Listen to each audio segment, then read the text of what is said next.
Causas por las cuales las personas no se autoeducan o en otras palabras no son autodidactas.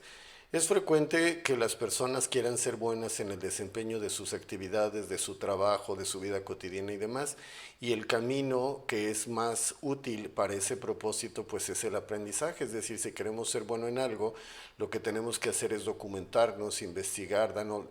darnos a la tarea de aprender y llevarlo a la práctica. De esa manera es como podemos llegar a ser muy hábiles o efectivos en lo que hacemos. Pero ¿por qué eso no ocurre, dado que ahora hay tantas posibilidades de tener acceso a la información en términos digitales, en términos de tutorías gratuitas y demás? Eso quiere decir que la falta de motivación es uno de los elementos más importantes, es decir, se empieza con mucho ímpetu, pero gradualmente, conforme van pasando los días, se va diluyendo y diluyendo hasta que llega un momento en el que lo dejamos trunco, ya no seguimos adelante y demás, y después lo olvidamos hasta que aparece una oportunidad para la cual no estamos preparados y se va de las manos. También es cierto que la falta de tiempo es un factor, es decir, la vida ocupada, las actividades, los traslados, el poco tiempo que se tiene para descansar y para hacer actividades con la familia, en la casa y demás,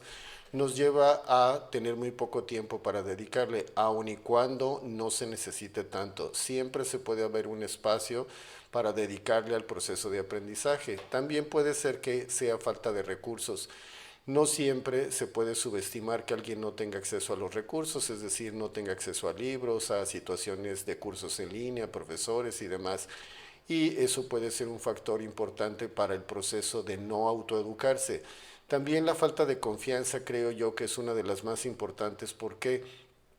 Porque si la persona no confía en sus procesos de aprendizaje, es decir, toma un libro, lo lee, pero no está seguro de haber entendido o no cree que haya aprendido suficiente. Paradójicamente, cuando vamos a escuelas presenciales o con maestros específicamente, ellos se dan la tarea de consolidar nuestra confianza para que generemos el proceso de aprendizaje. Entonces, una de las limitantes importantes es la autoconfianza de lo que estás haciendo y lo que estás revisando, lo entendiste bien.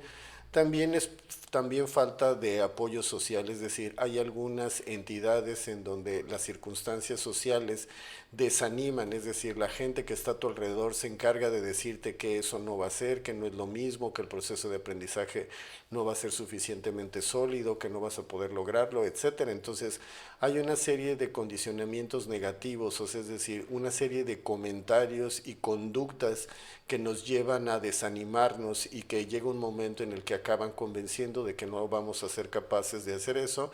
Y finalmente es la falta de estructura, cuando nos damos a la tarea y no tenemos la práctica de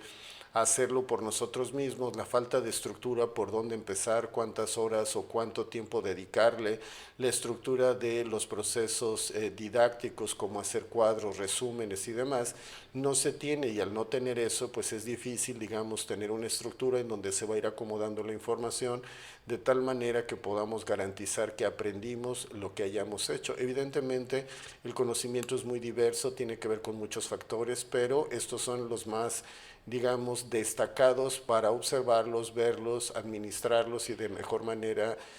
sortearlos para que podamos tener un proceso de aprendizaje hecho por nosotros mismos.